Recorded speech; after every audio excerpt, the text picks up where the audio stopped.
quiconque. Ce matin, quel est ton cas? Quel est aussi mon cas? Parce que moi aussi, je m'inclus là-dedans. Lorsque tu vois la parole de Dieu, la parole de Yahweh, arrives-tu à l'accomplir? Aucun homme, aucune femme ne peut accomplir la parole de Yahweh. Parce que nous voulons le faire par nos propres efforts. On prend des résolutions. On va faire des cures même parfois dans des cliniques et autres et tout ça pour ceux qui y croient. Ce sont nos propres efforts. C'est très difficile.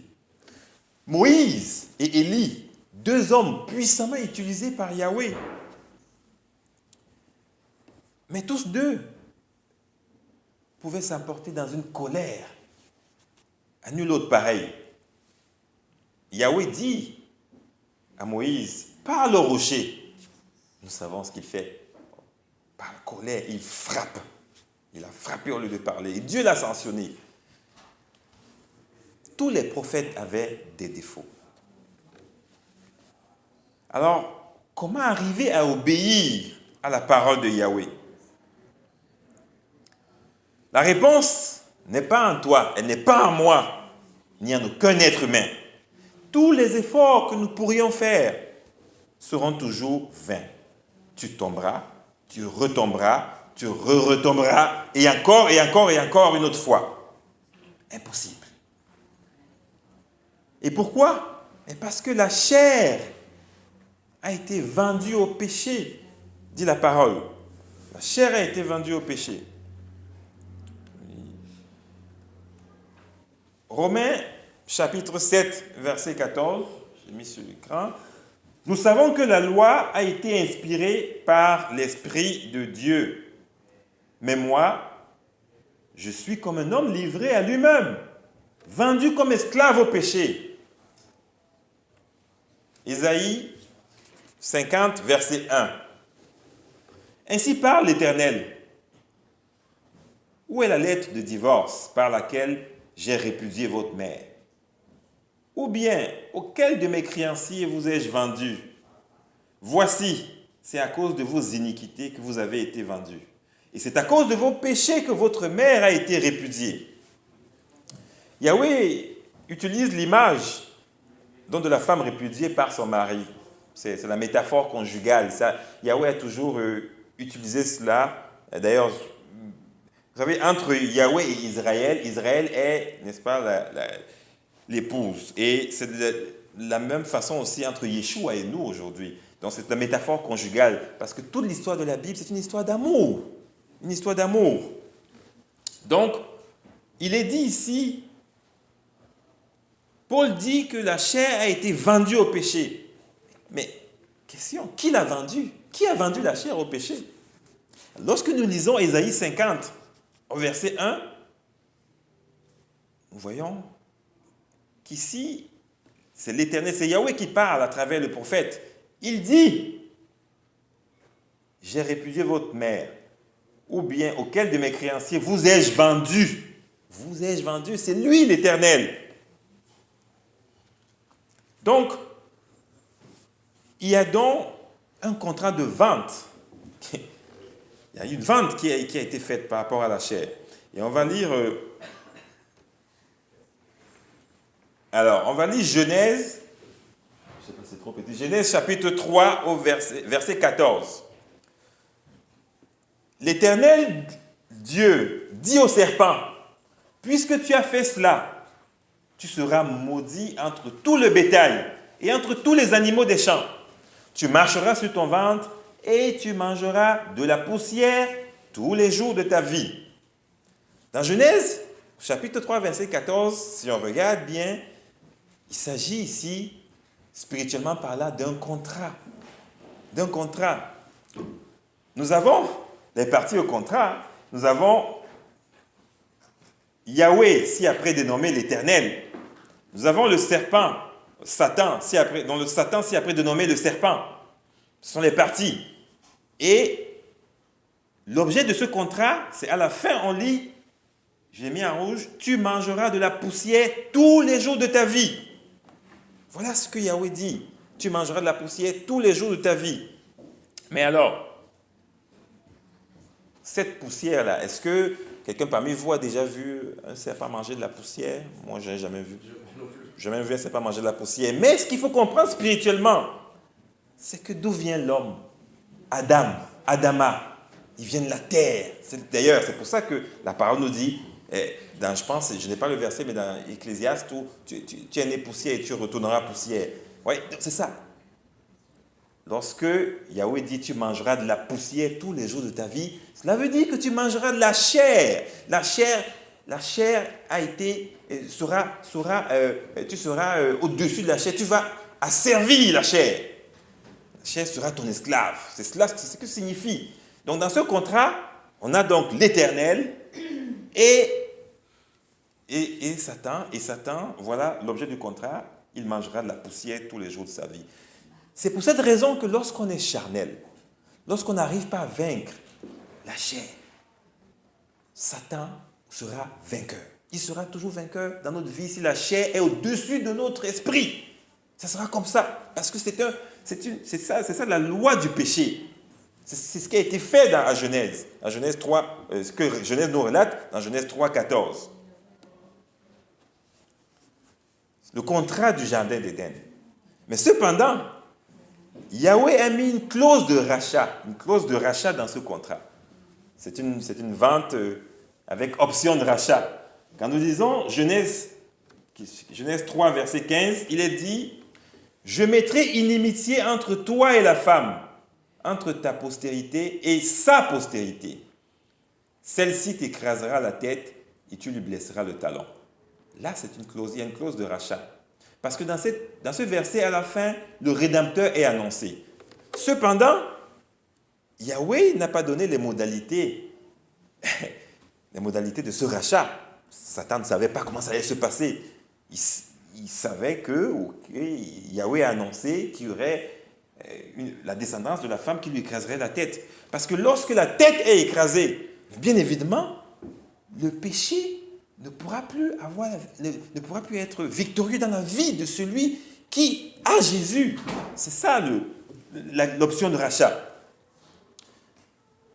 Alors, on va lire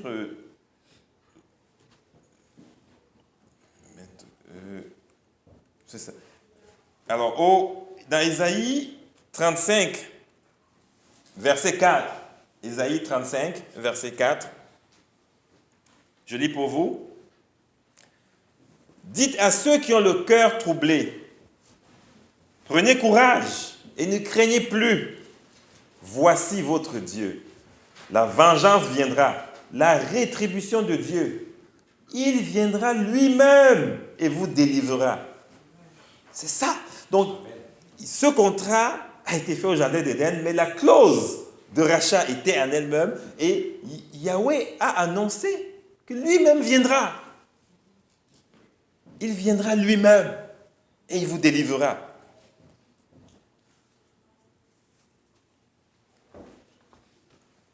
Et la parole s'est faite chair. Ésaïe 35, verset 5.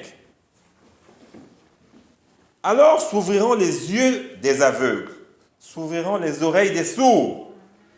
Ésaïe 35, verset 6. Alors le boiteux sautera comme un cerf, et la langue du muet éclatera de joie, car des eaux jailliront dans le désert et des ruisseaux dans la solitude. Ésaïe 40, verset 3. Je laisse le temps à ceux qui nous... Ésaïe 40, verset 3. Une voix crie, préparez au désert le chemin de l'Éternel. Aplanissez dans les lieux arides une route pour notre Dieu. Ésaïe 53, verset 7. Il a été maltraité et opprimé. Il n'a point ouvert la bouche, semblable à un agneau. Est-ce que vous avez la lire? C'est trop petit. J'ai l'impression que les écritures sont petites. Ouais.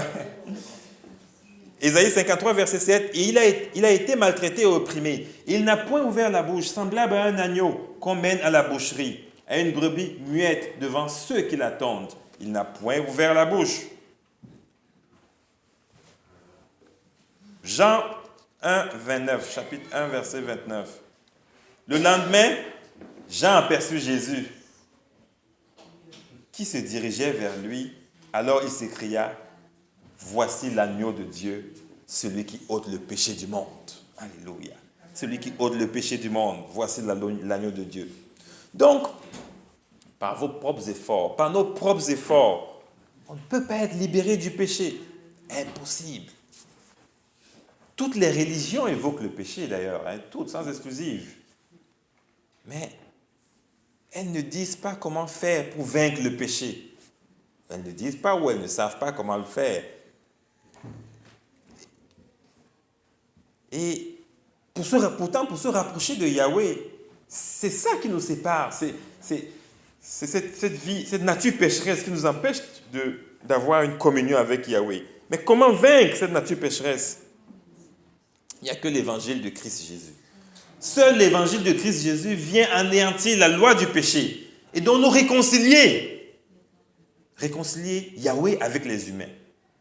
Mais pas tous les humains, seulement ceux qui croiront à sa parole, à la parole de Yeshua et à celle de ceux et celles qui annonceront l'évangile au nom de Yeshua.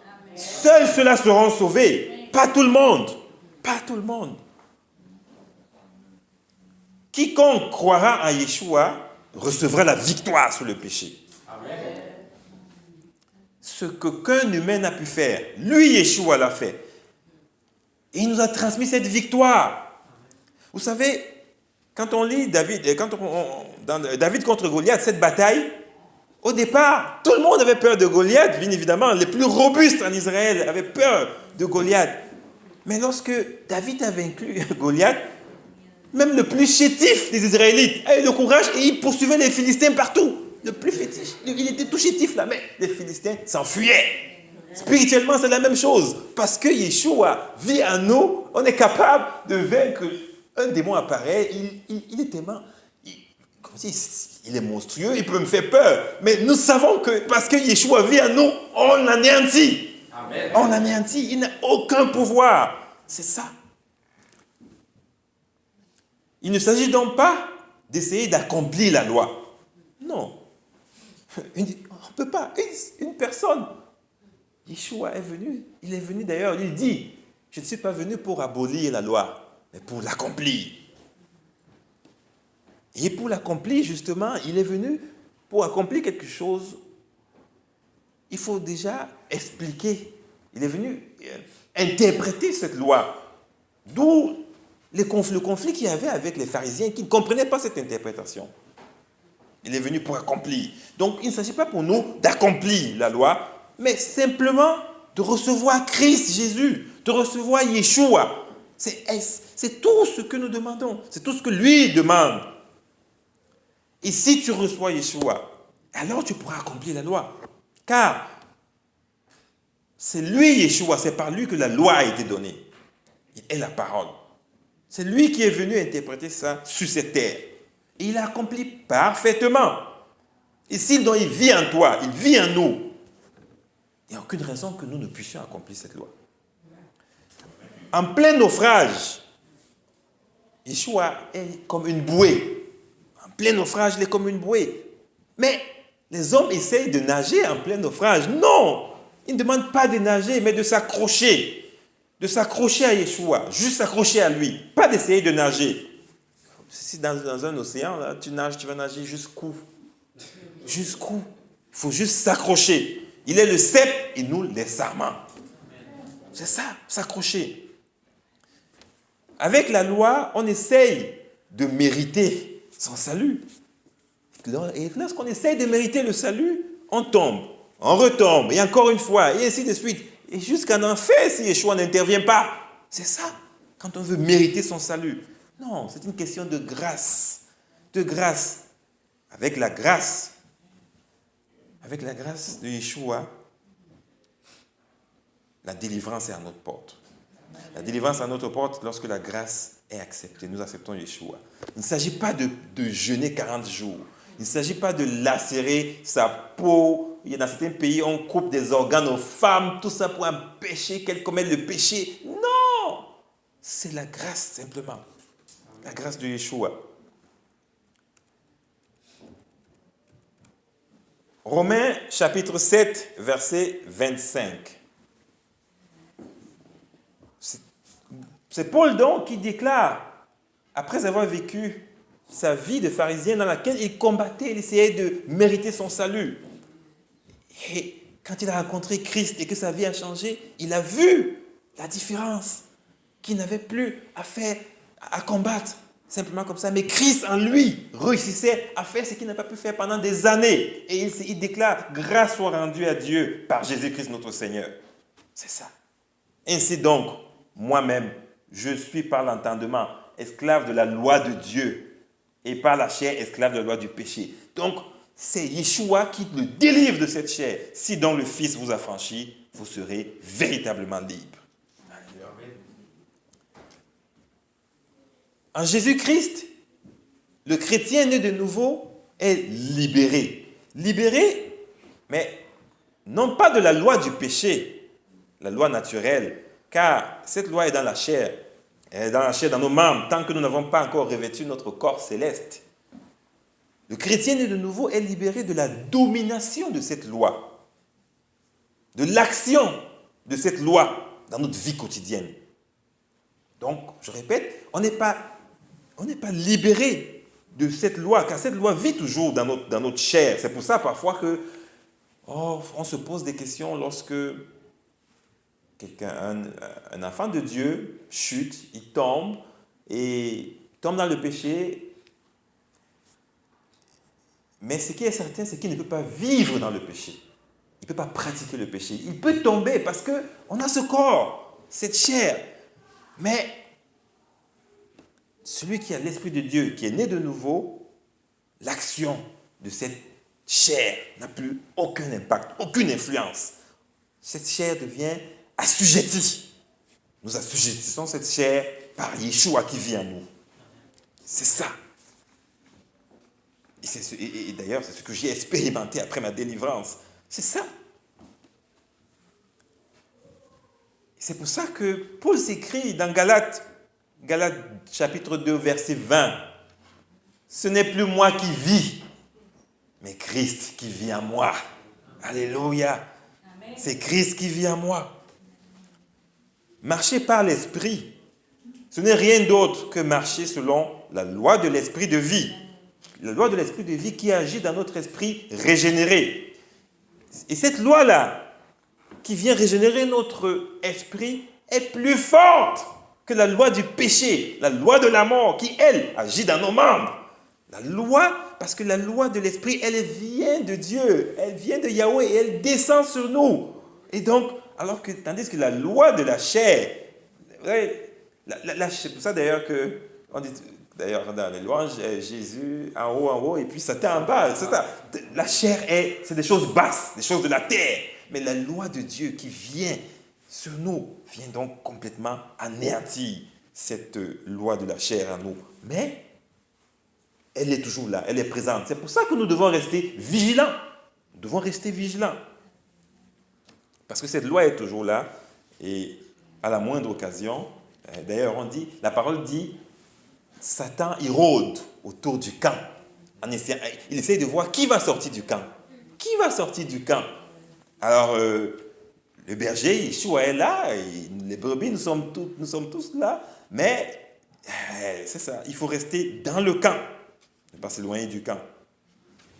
Parce que la loi du péché, elle agit toujours dans nos membres. Il existe donc une loi nouvelle, une loi supérieure, que j'ai appelé tantôt, que la parole appelle les lois de l'esprit de vie. Cette loi nous permet donc d'être libérés de la loi qui nous dominait auparavant. Cette loi du péché et de la mort qui demeure dans nos membres, dans notre chair. 2 Corinthiens, chapitre 5, verset 17, c'est un de mes versets préférés. Si quelqu'un est en Christ, il est une nouvelle créature. Les choses anciennes sont passées. Et voici, toutes choses sont devenues nouvelles. Toutes choses sont devenues nouvelles. Ainsi, dans notre être nouveau, dans notre homme, avec H là, un grand H, homme intérieur, nous ne sommes plus des pécheurs comme nous étions avant, asservis à une loi de péché. Nous sommes des créations, des créatures plutôt, des créatures nouvelles, animées par une loi supérieure, la loi de l'esprit de vie en Jésus-Christ. Et c'est cette loi qui nous donne la victoire sur le péché. Toutefois, il est important de maintenir cette victoire.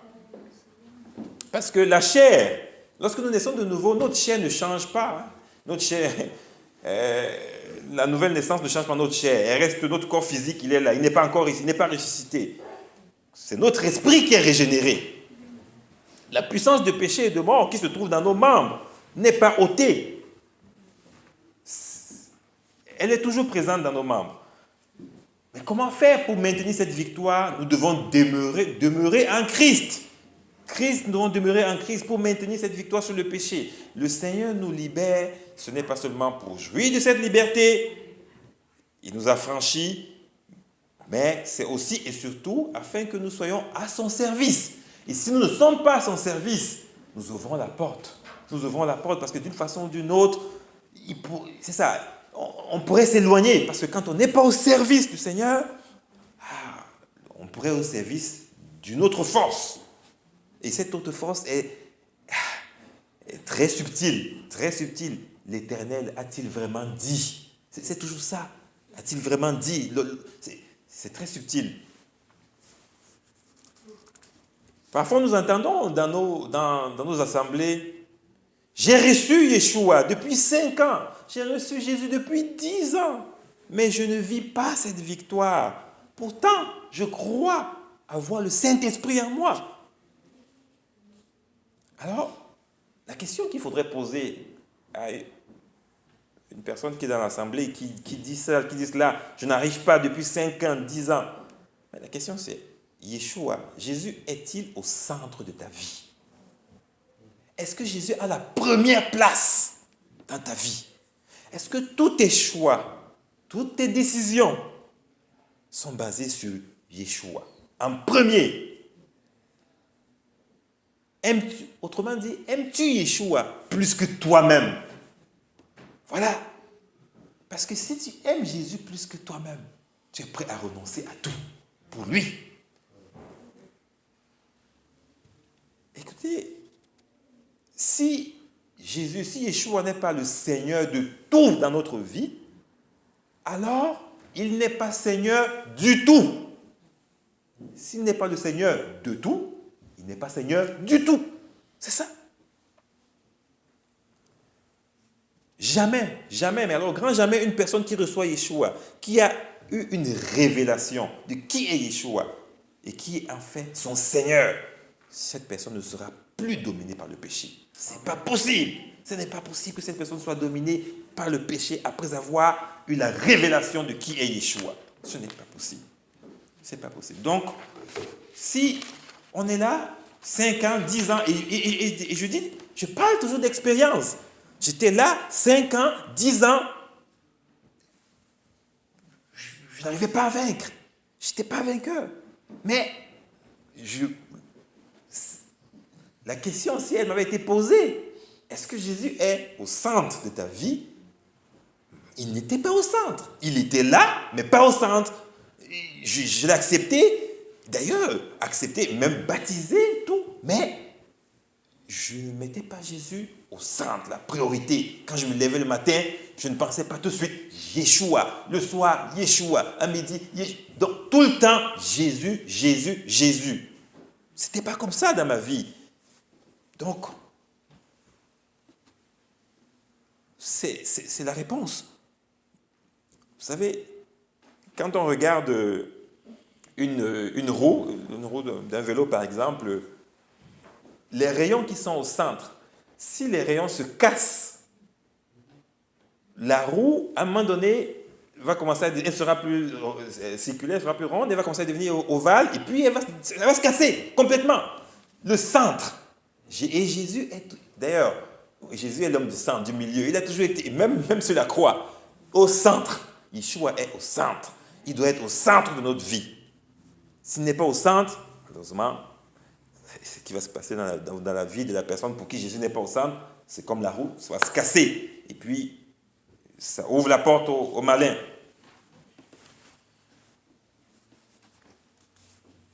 Ce matin, en conclusion, ce que je veux dire, la victoire sur le péché, comment faire? Comment vaincre cette victoire? Comment avoir cette victoire sur le péché? Viens à Christ tel que tu es. Avoue-lui ton péché. La parole nous dit, celui qui cache ses transgressions ne prospère point. Mais celui qui les avoue et les délaisse obtient miséricorde. Yeshua, vous savez, un jour les pharisiens ont essayé une fois de plus de tendre un piège au maître en voulant l'amener à contredire la loi. Ils viennent, ils lui disent, les pharisiens, c'est vraiment des gens qui maîtrisaient bien la loi, ils viennent lui dire, Seigneur, non, ils disent maître, parce que pour lui, il n'était pas Seigneur, là, pour les pharisiens. Cette femme a été prise en flagrant délit d'adultère. Moïse nous a dit que dans de tels cas, nous devons ôter le péché du milieu de nous, en la lapidant. Que dis-tu, toi? Nous devons ôter le péché du milieu de nous. Et Jésus les laisse, ils avaient des pierres en main. Jésus se met à écrire. Beaucoup de gens se demandent qu'est-ce qu'il écrivait. Peut-être qu'il interprétait la loi de jusqu'à Moïse, en tout cas on ne sait pas. Mais